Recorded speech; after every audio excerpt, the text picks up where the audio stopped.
আমাদের লাগে সব এক কালার, পানি আকাশ সব এক কালার।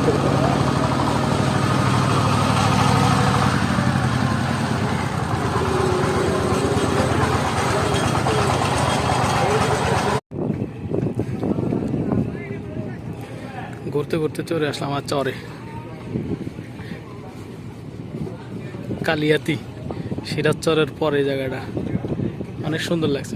নদীর কাছে এখান থেকে ট্রলার করে নিয়ে ওই পাড়ে চলে যায় মানুষগুলো ট্রলারে। আর এই ট্রলারটা যায় নারায়ণগঞ্জে।